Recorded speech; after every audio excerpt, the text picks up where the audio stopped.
Level 2 cross-training.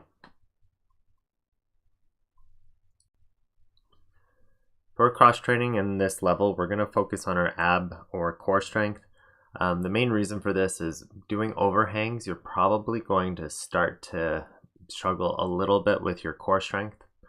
As a beginner, I have outlined only 3 exercises, so you can do multiple sets of these. I've also identified how many reps that you should do afterwards. So the beginner set is simple crunches, sumos, and baseball leg lifts. You can do a set of 1 of these and then eventually start to build up your ab strength and do 2 or 3.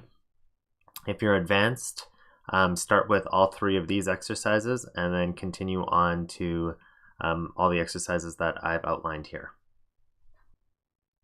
Simple crunches. Right, for basic crunches, we lie down on our mat, knees bent, and we just do a simple crunch. Sumos. For sumos, we're lying down on our mat, our feet are touching, have a diamond shape, and then we just lift up and we kind of reach down towards our feet. I did these in baseball, so I call them baseball leg lifts. For baseball, we begin by rotating our body and putting our hands underneath our pelvis. This helps to alleviate any pressure that you might be putting on the lower part of your spine.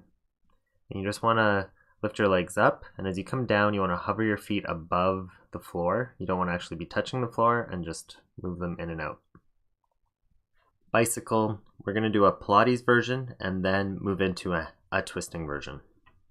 For bicycle, we begin lying down on our mat, and I do this Pilates version, which is that you pull up once and then you pull up a second time and you kind of pulse this. The main reason for that is I always think like I'm doing high steps, like come on, build up that strength. Do a little dynamic stretch while I'm building up my core strength here. Okay, and then we move into twisting. So this is your common version of bicycle that you guys probably have done before. Leg raise, hand twist. For our leg lift and hand twists, we can either have our knees bent like this, or we can raise our legs to being straight, or we can even lock our toes, like you kind of see how I crisscross them and lock them around, and we just kind of reach around and twist our obliques like so. I kind of made this up, so I'm going to call this exercise Andrew Obliques.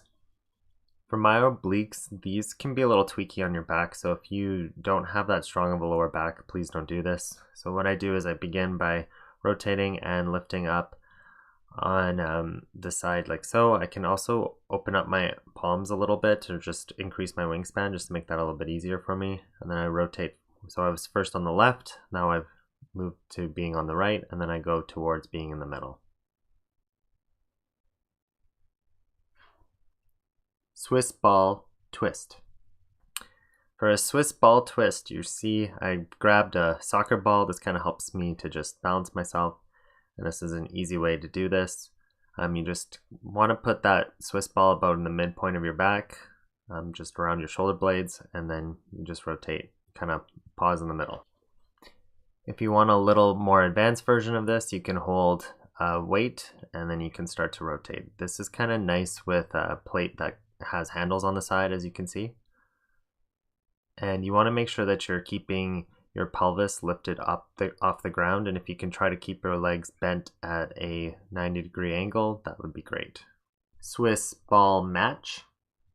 And my favorite exercise, this is Swiss ball matching. So you want to keep your legs always wide, and same with your arms always wide. And you just catch that ball and drop it down. Keep doing this. Swiss ball windshield wipers. Right, and windshield wipers. So I'm looking up here just because I want to make sure that I don't hit my weights over there on the side, but you don't need to be as concerned about, lifting your head up. You can lower your head down, and that's the movement. V holds. For V up holds, what we're going to be practicing here is doing like a negative movement. So we're going to lift ourselves up, we're going to hold this position, and then we're going to slowly lower ourselves down. Variation of this exercise, you can lift yourself up, and then you can go about halfway down and hover, and then lower fully all the way to the ground. Lock off leg raises. For the lock off leg raise, just get yourself into a lock-up position and just lift your legs like this. And finally, Sphinx. So this is a TRX Sphinx. First, you got to put your feet inside of these loops, and then you have to kind of move them so they're kind of around your ankles. If you see on the right, it's not really my ankle yet. There it goes. Okay, we put our hands on the mat, and we want to try to keep our back fairly straight. And then we go forward, and we come back as far as we can, and then forward again. And remember to keep your back straight and locked here.